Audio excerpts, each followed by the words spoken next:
Hello, my friends. This is a very special talk in which I reveal the origins of the keys to the White House prediction system and how the system ultimately came to be accepted for its validity by the forecasting community.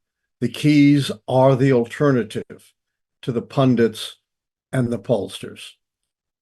Unlike the pundits who have no scientific basis for their opinions, and the pollsters who only provide snapshots, not genuine predictions, the keys gauge the way in which elections really work as votes up or down on the strength and validity of the White House party.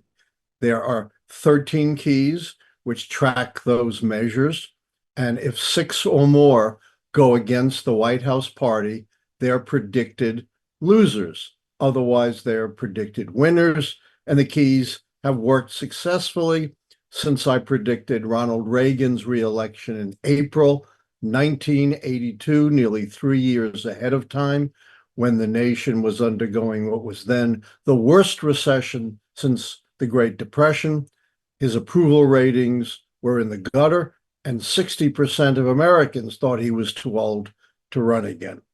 And now I'd love to tell you, I developed the keys to the White House through ruining my eyes in the archives, through deep contemplation. But if I were to tell you that, to quote the late, not so great Richard Nixon, that would be wrong. I developed the keys essentially, initially, by accident. In 1981, I was a distinguished visiting scholar at Caltech in Southern California near Los Angeles.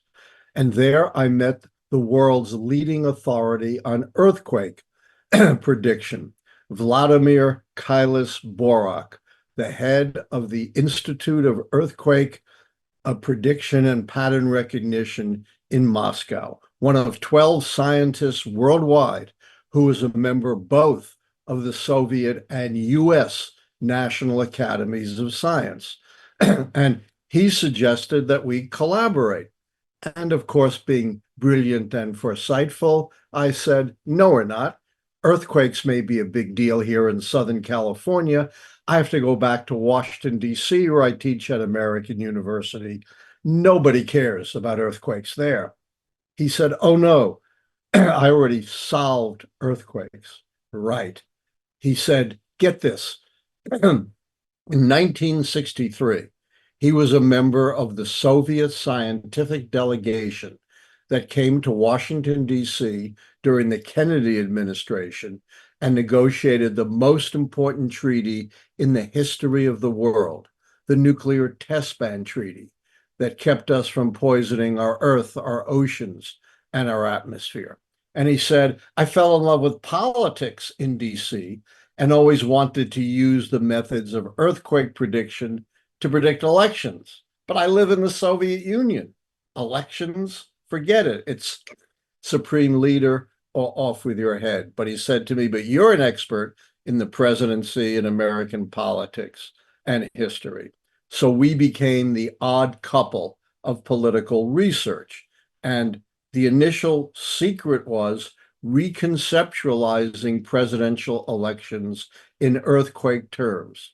We reconceptualized elections not as Reagan versus Carter, remember this is 1981, not as Republican versus Democrat or liberal versus conservative, but as stability, the White House party keeps power, earthquake, the White House party is tossed out of power.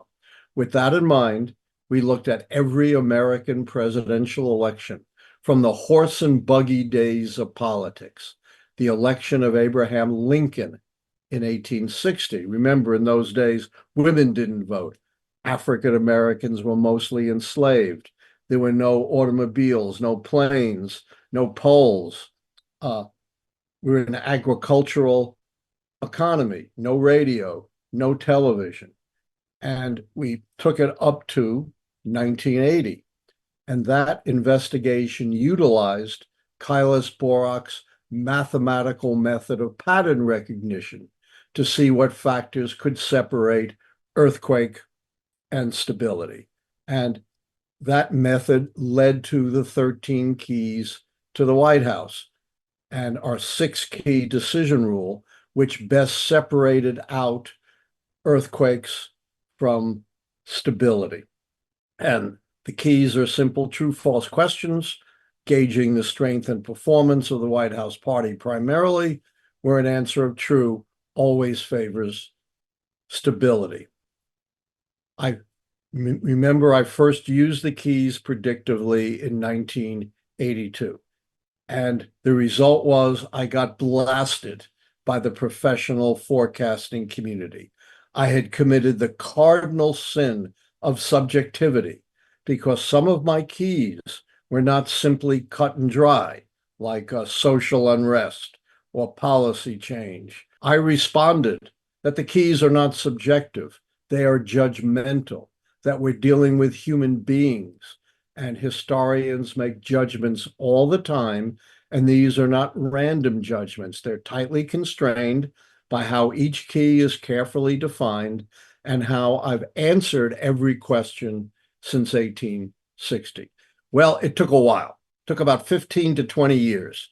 And the professional forecasting community completely turned around. They realized that their so-called big, complicated, objective models didn't work, and that the best models were models just like the key, which included some cut and dry indicators like midterm election results, real economic growth, with the judgmental indicators. And all of a sudden, the keys were the hottest thing in forecasting. I twice keynoted the International Forecasting Summit. I published in Foresight, the Journal of Applied Forecasting, in the International Journal of Forecasting, in the Harvard Data Science Review. I was invited as a rare historian to present a paper at the convention of the American Political Science Association, where the keys were identified as one of the classical models of prediction. So what I say to you is save your bell bottoms. You never know what might come back in style again. Or more seriously, when you know you're right, despite withering criticism, stick to what you believe is right. And ultimately, there is a very good chance that your insights and your analyses will be vindicated. This year, I am embarking on my 11th presidential prediction after a successful 40-year track record of 10 presidential predictions. Stay tuned to my live show every Tuesday and Thursday at 9 p.m. Eastern at Allan Lichtman YouTube for updates on the keys. Thanks for listening.